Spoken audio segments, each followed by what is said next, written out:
fomos construindo esse orçamento e esse desafio e chegamos nesse filme maravilhoso. Então, foi um trabalho muito importante. O filme, eu preciso agradecer muito aos nossos patrocinadores. A gente tem o apoio da Claro, da SP Cine, da Rio Filme e do Fundo Setorial do Audiovisual, sem os quais não estaríamos aqui hoje falando desse filme. Nosso filme lança dia 1º de maio em todo o Brasil e temos sessões já no dia 30 de abril também em todo o Brasil. Então, eu peço que todo mundo divulgue, fale, convide as pessoas para terem essa experiência incrível, que é conhecer um pouco mais deste homem, desse artista, dessa potência que é Ney Matogrosso. Então, meu muito obrigado a todos que estão aqui. Quero agradecer a todo mundo que participou desse processo. Foi muito gostoso e desafiador e muito feliz. Bom, a gente vai... Obrigado, Ney. Não está funcionando. Troca aqui, Ney. Só queria perguntar uma coisa. Eu vi que agora já está sendo anunciado dia 30 uma sessão.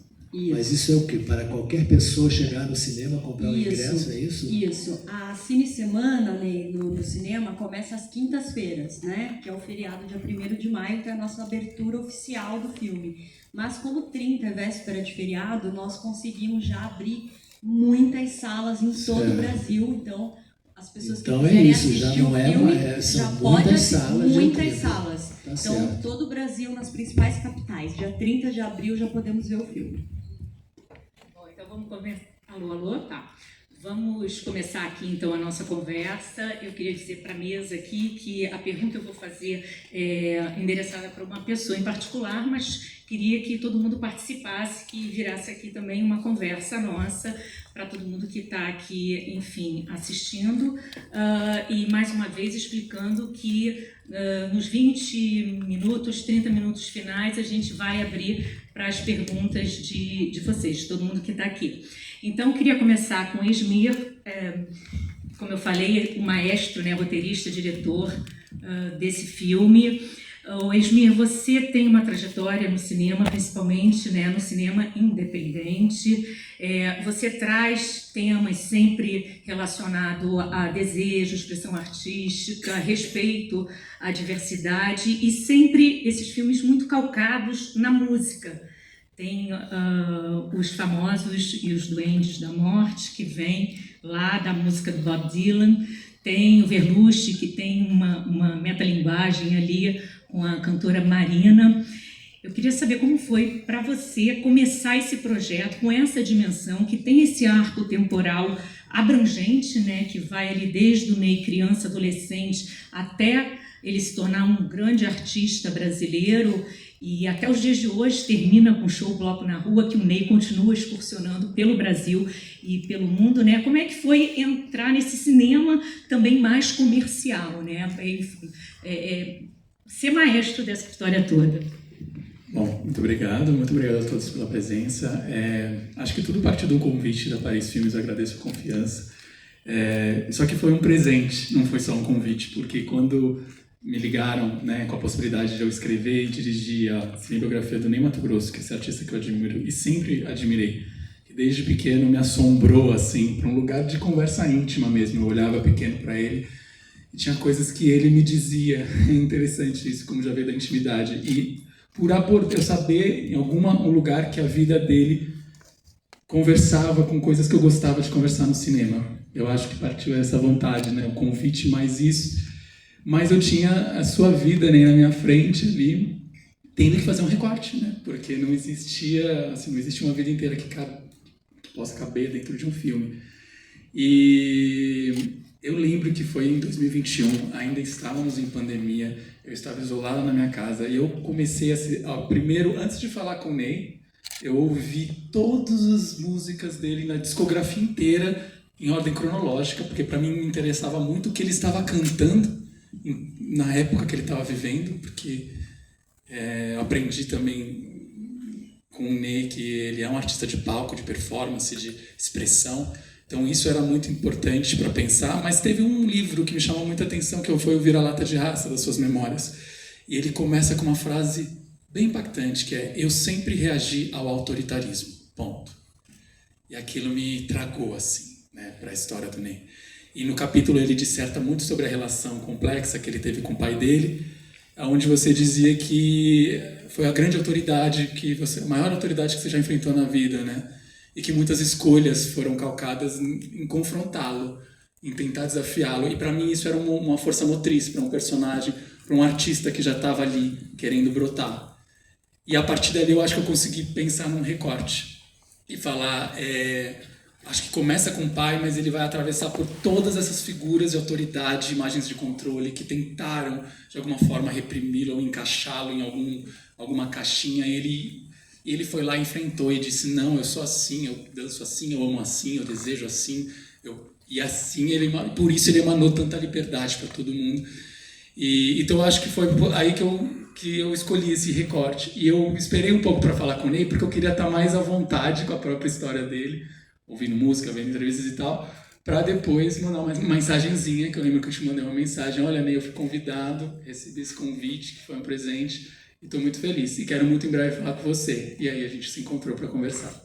Foi assim que começou tudo. Ô Ney, e você, como recebeu esse convite, essa proposta? Você já se viu muito em documentário, em exposição, inclusive, que está em cartaz, em livros, em musical. Agora, você interpretou vários personagens no cinema também. Agora, ter você ali na tela como um biografado, num filme de ficção, né? Como é que foi a sua primeira reação a essa proposta, a esse convite?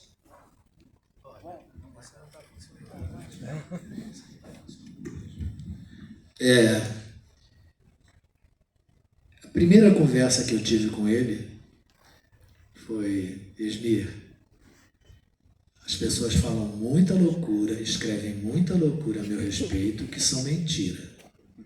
Nesse filme não pode ter mentira. Tudo que a gente colocar nele tem que ser verdade. E foi, eu fiquei satisfeito quando eu vi o filme, porque tudo que está ali é verdade, sabe? Sem nenhum pudor de contar a minha vida com meu pai, com minha família, com meus amores, sem pudor nenhum. Eu acho que esse tipo de pudor não cabe dentro de uma coisa dessa. Agora, quando você, enfim, depois que aceitou essa proposta, enfim, topou ser biografado nesse filme,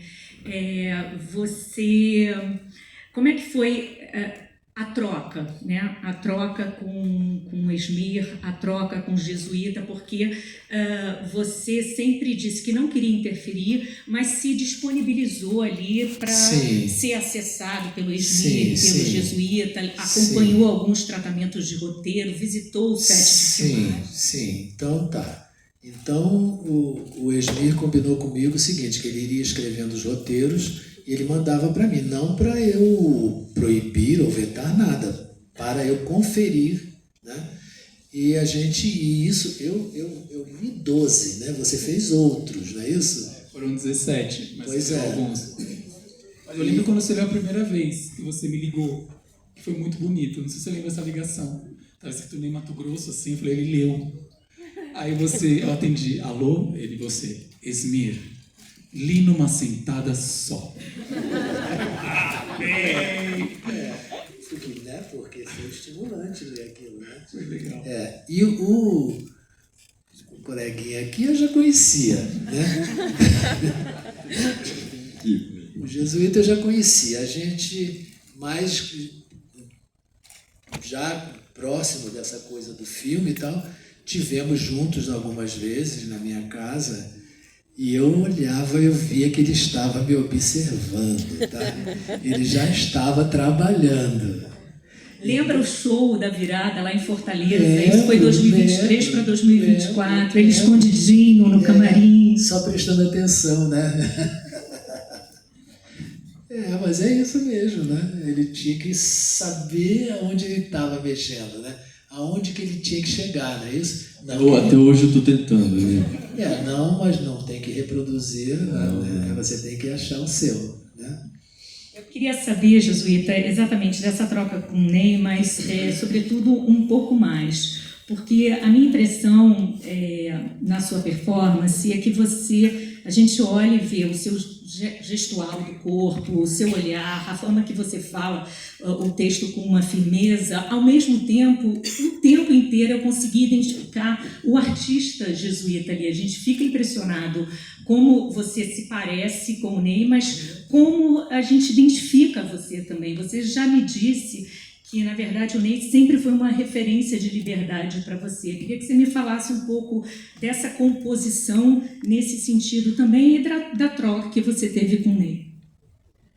Eu acho que a gente tentou trabalhar Ney Matogrosso assim, a partir de um lugar muito cheio de integridade, assim, que eu acho que é o que representa o Ney da melhor forma, assim, essa coisa íntegra que ele tem. Então, eu acho que essa vontade nossa era de produzir uma força, uma energia que partisse de algo próprio também, que fosse meu.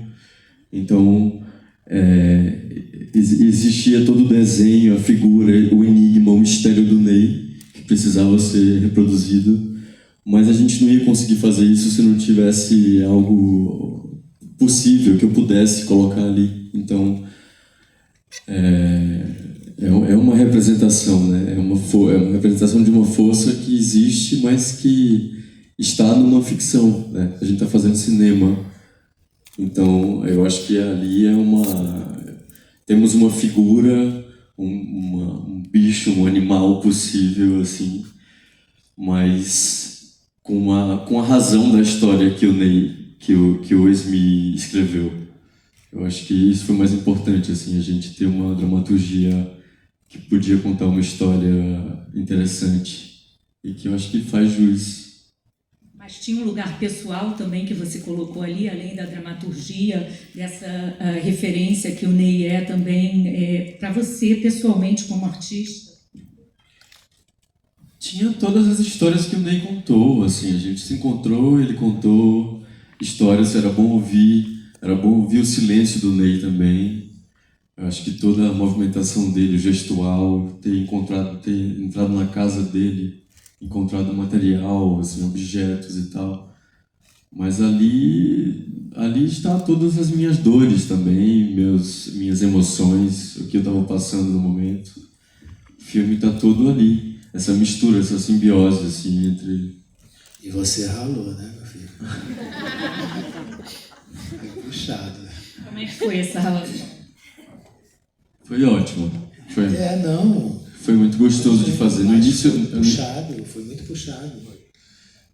Eu tive 3 dias acompanhando as filmagens. E como é que foram esses dias? O que você percebeu desses 3 dias de filmagem? Não, eles trabalham o dia inteiro. É impressionante, né?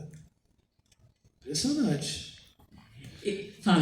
Aqui foi uma construção, você falou, né, da beleza. Eu gosto muito do encontro que a gente teve, nós 3, na casa do Ney, porque a gente se viu ali e eu falava, olha que bonito, né, o jesuíta com uns 30 anos, eu estava com 40, o Ney com 80, e a gente conversando sobre as mesmas coisas, rindo de muitas coisas que um viveu, que o outro viveu, compartilhando, era quase como se as épocas não existissem, sabe? Eram uns 3 homens ali falando sobre as nossas experiências, e eu acho que esse diálogo ajudou muito no filme, porque quando o Ney tem uma memória precisa, gente, ele lembra de tudo, ele lembra de detalhes, ele só colaborou com textura pro filme, com o tempo do filme, com o sentimento de cada cena.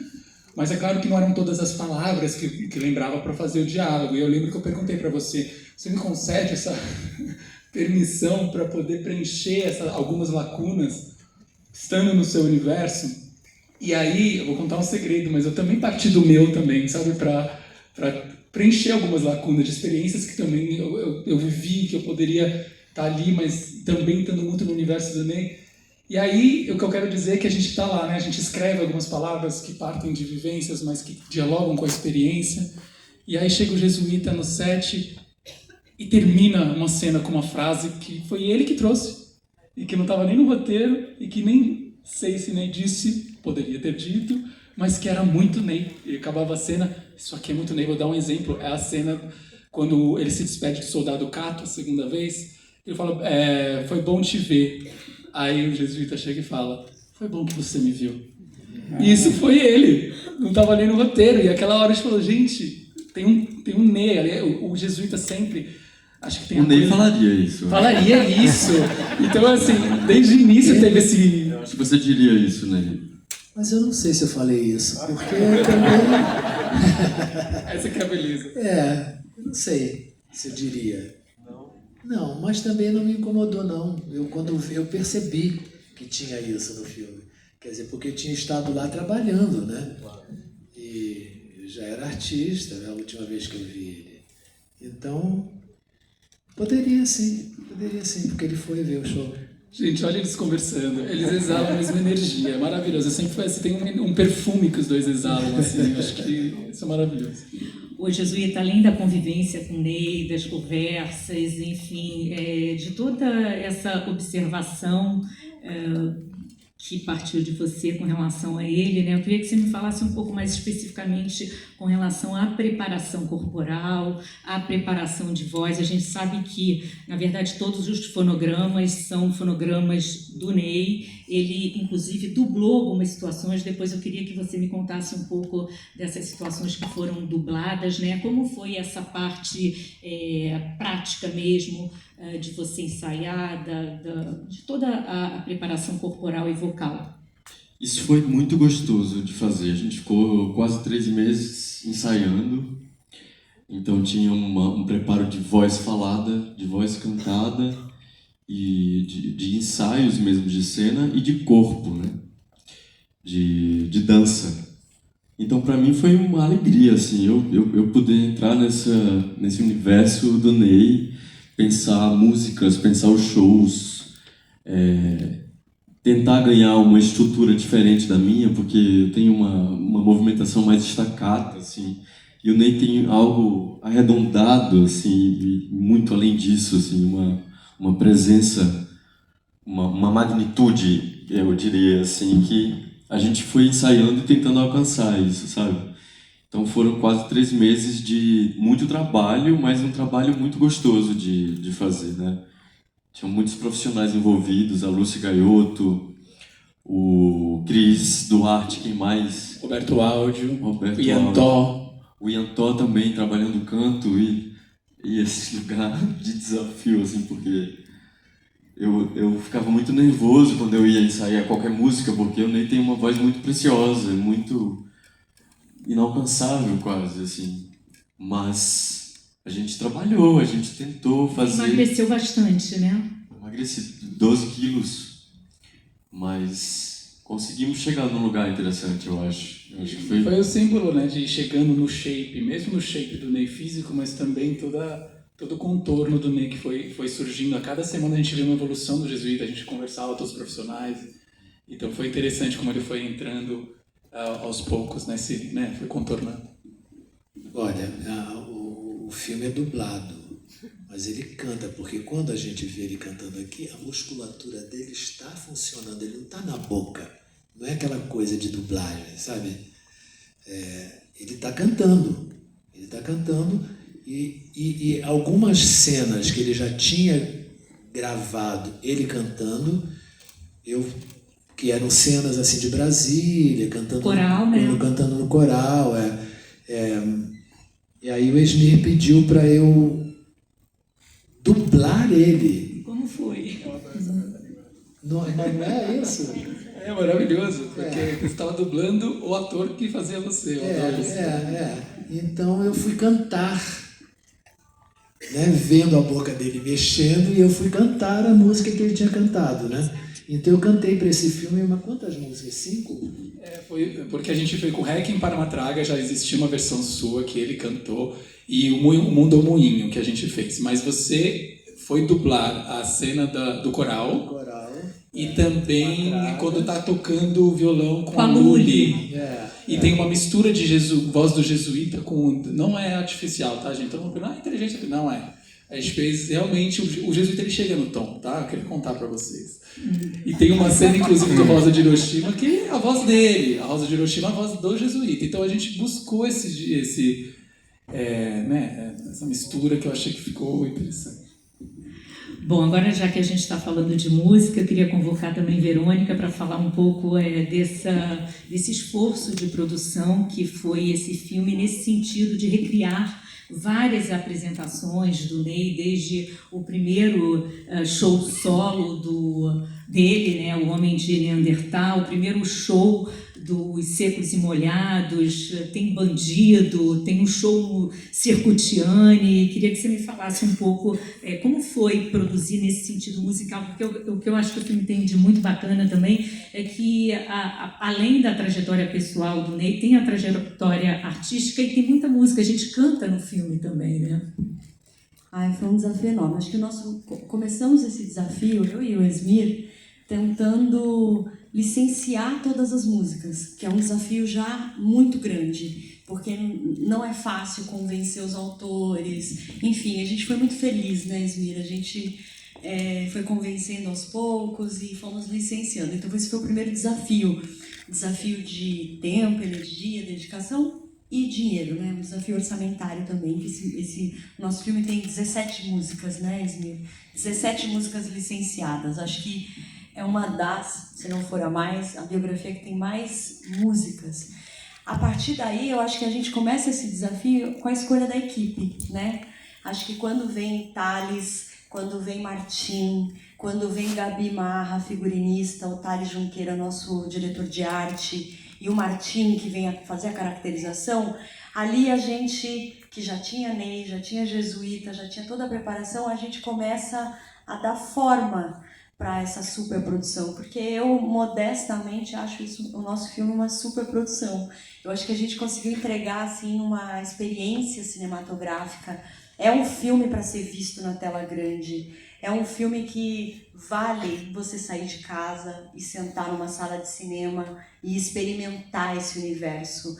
Então, acho que o desafio maior foi unir todos esses talentos, né, conseguir que todos estivessem disponíveis para a gente naquele momento e construir. Foi muito desafiador, mas foi muito gostoso. Como o Jesuíta disse, que a parte dele foi muito prazerosa, o ensaio, a preparação, a gente também foi vendo o filme tomar corpo, né, Esmir?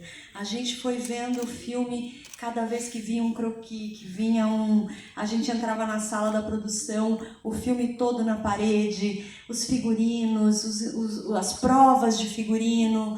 E Jesuíta esse processo foi muito incrível, porque realmente as primeiras provas eram um Jesuíta e mais perto já da gravação já era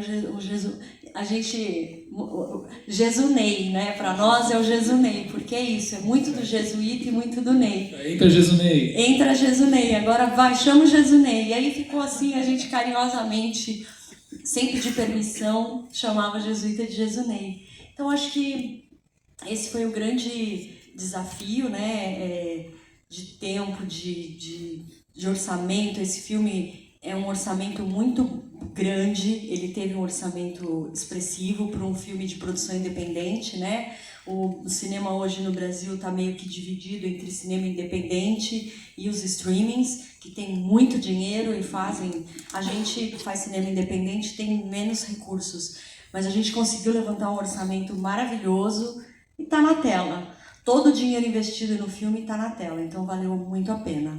E a gente sabe que o figurino é sempre muito importante nas suas apresentações, você sempre pensa ele como um personagem dos seus shows, e você estava me contando agora que ficou impressionado, que não lembrava de vários figurinos que o filme traz de volta, né? Como é que foi isso? Sim, é uma reconstituição de figurinos de vários shows, né? Mas são reconstituídos com muita perfeição. Não é uma coisa que você olha e diz assim, tentar. Não, tudo acontece. E é muito bom observar isso. Né? Tem algumas peças originais que a gente usou, suas, por exemplo. Quais, por exemplo? O do Horizonte Atrás. Sim, porque aquele só existe aquilo dali jamais será feito outro. Porque aquilo dali é todo de fio de aço, uma escultora fez a máscara toda de aço e os fios de aço ela fez um crochê para vestir no meu corpo. Aquilo não existe outro para fazer. porque aquilo foi feito por uma pessoa, nunca mais farão aquilo, né? Então tá, tudo bem, eu reconheci que era o meu mesmo. A calça do Não, claro. A calça Mas coube nele perfeitamente. a calça Tihane do circo também. Também é sua. Qual? A calça brilhante ali do circo Tihane. Ah, sim, aquela sim. É interessante que a gente teve a exposição agora, Ney, e tem alguns figurinos que eram seus originais e tinha figurinos nossos também, meio lado a lado. Meio misturados. O Jesuíta, você estava falando que não coube, não? A gente foi na USP, né? No museu. Os figurinos estão no museu, assim, tratados igual. No Senac. No Senac, Mas assim, ficam em caixas e é um negócio que você vai abrindo e são raridades, assim, realmente. Então quando eu vi aquela máscara, assim, a máscara coube, né, mas algumas outras coisas não couberam muito, assim. A gente foi adaptando, porque você é menorzinho, né? Sim, eu sempre fui magro, sempre fui magrelo. E eu tava muito magro, mas mesmo assim não cabia. Eu pesava 53 já. Oh. Imagina, nunca mais vou pesar 53 na vida. Mas eu amava aquele figurino, é o que eu mais gosto. 53 não é peso de adulto, né? Mas aquele figurino de metal era dessa época. Aquilo é muito lindo, muito lindo. O Ney, tem alguma coisa de couro? Porque o Ney, num momento da vida, fazia, enfim, peças de artesanato de couro. Tem alguma coisa que você empresta? Não, tem muita coisa pequena, objetos assim, tá muita coisa ali, né? Lá na exposição estava também. Eu não sabia nem que tinha tantas coisas assim, objetos menores, mas tem muita coisa. Oi, Esmira, a gente está falando aqui de figurino, eu queria falar um pouco mais também dessa parte técnica do filme, né, da direção de fotografia, também da direção de arte. A gente vê que o filme tem umas cores muito saturadas, né, ele é muito colorido, apesar dele começar a contar uma história remota. Eu queria que você me falasse um pouco dessa opção estética da fotografia do filme. Olha, tanto a fotografia quanto a direção de arte, com o meu parceiro Azul Serra e com o Thales Junqueira, a gente conversou muito sobre o Ney. Para mim, eu sempre acho que é importante conversar sobre o personagem Ney, né? Agora falando, porque também foi um desafio, né? Ver o Ney como um personagem da ficção. Então, a gente começar a conversar sobre o personagem, sobre os desejos ali, para entender como não era só meramente reproduzir aquela época, mas o sentimento daquela época. Então tem umas coisas, a direção de arte, ela operou muito como narrativa. Tem umas coisas interessantes, como por exemplo as primeiras cenas na praia, quando ele encontra o Cazuza, que tem uns quadros estáticos na praia que são referência assim, ao fotógrafo Alair Gomes, que na época fotografava os meninos, os corpos em Ipanema. Então a gente começou a desenhar isso de uma forma, sabe, a gente tinha uma relação com as coisas da época ali. E o Thales mesmo falou assim, eu não gosto de filmes cromofóbicos. Eu adorei isso. Cromofóbico, ele diz assim, esses filmes que falam do passado e ficam com medo de cor, porque eles acham que o passado é esmaecido, eles acham que o passado é sépia. E não é, gente. Aí a gente via referência de filmes, né, rodados nos anos 60, 70, coloridaços, com as pessoas usando as roupas, inclusive muito mais colorido que hoje, que opera, né, o cinza e o preto e o branco. Então, foi isso, tá? Para responder de cor. Ele falou assim, nada de cromofobia aqui. Era muito divertido, a gente desenhou nesse lugar. E eu nem mesmo, quando a gente pegava as referências, as fotos, os lugares, eram muita cor. Então, isso foi decisivo, assim. E o azul sempre naquele jogo da luz, né? A cor só existe por conta da luz. Então, a gente sempre escolhia coisas que mostrassem assim, o contraste, as cores, a vibração, tudo. Eu tive no set, numa cena, né, numa diária que foi ali no Arpoador, na praia de Ipanema, e isso era muito claro, a história dos corpos que você citou aí também. Eu fiquei bastante impressionada, parecia que a gente estava realmente voltando no tempo naquela diária ali, com toda a composição da fotografia, com a direção de arte, do figurino, Jesuíta com aquela sunguinha, tanguinha de Ney Matogrosso. Que era? Não, eu não. Todo mundo usava, era um dedinho aqui do lado. Isso é uma época, né?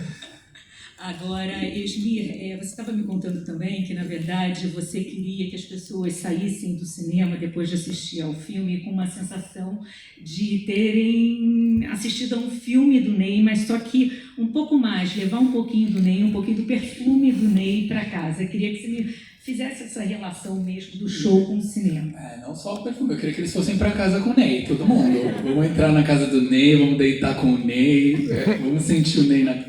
Eu até brinquei que devia chamar, em vez de Homem com H, na cama com o Ney. Mentira. Eu tive na cama com a Madonna, né? Mas eu tinha essa sensação, assim, eu acho que a música era muito importante, o palco era muito importante, a gente reconstituiu todos esses números musicais, mas a minha vontade tá bom, e aí acaba, e as pessoas vão para casa, mas nesse filme não, agora a gente vai com o Ney.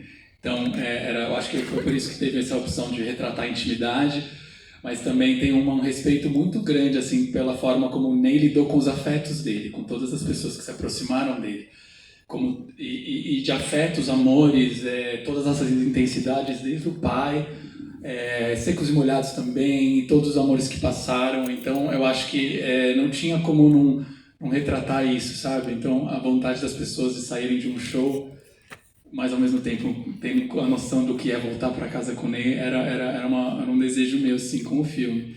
E não foi à toa que a gente achou aquele final, né? Porque não era o final original. Fala um pouco, Ney, desse final, né? Da mudança, o que era e o que se transformou. Olha, era lá no sítio, que tem aquela cachoeira. O filme acabaria ali, eu soltando animais, porque isso essa área que eu tenho agora é uma área de soltura de animais silvestres. E eu vou lá sempre para soltar de jiboia dessa grossura a aves e até cachorro do mato e porco do mato, isso tudo é solto lá, né? Então tinha essa ideia de fazer uma filmagem lá que inicialmente seria o fim do filme. Eu ali, que era bonito também, soltando aves e tal. Mas nós dois chegamos à conclusão que eu não estava aposentado. Que pareceria, né, que eu estava aposentado. Então dali se partiu para fazer o final que foi quando eu fiz aqui o Allianz Parque. E a gente conversou, que a Verônica mesmo falava, gente, mas e o Ney hoje, o show, né, Verô? E eu falava assim, realmente, né, o que o Ney mais faz? Gente, assim, ele tá com a agenda lotada, ele tá aqui, mas ele vai pra Florianópolis amanhã.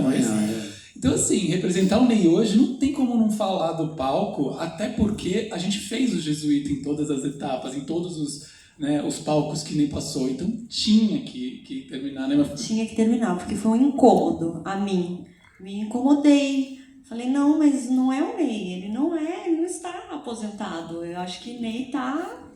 E aí, a gente foi muito abençoado, porque Ney tinha esse show no dia 10 de agosto.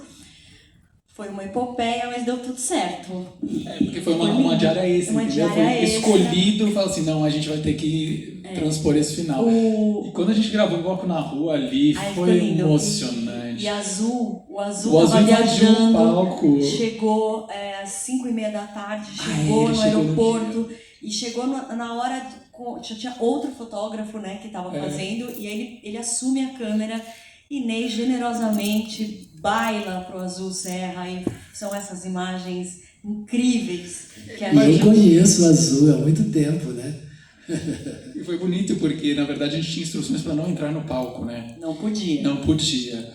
E aí Azul, é isso que é o legal do fotógrafo Azul Serra, ele é vibrante, ele mergulha mesmo, né? E daí quando o Ney entrou, porque ele chega, né?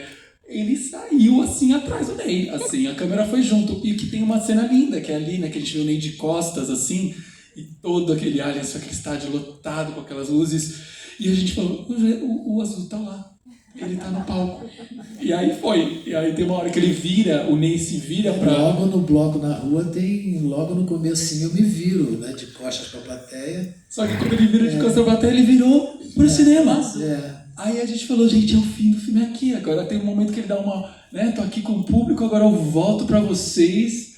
Aí a gente falou, temos um final. Mas isso aí era assim mesmo, não foi feito pensando nisso, né?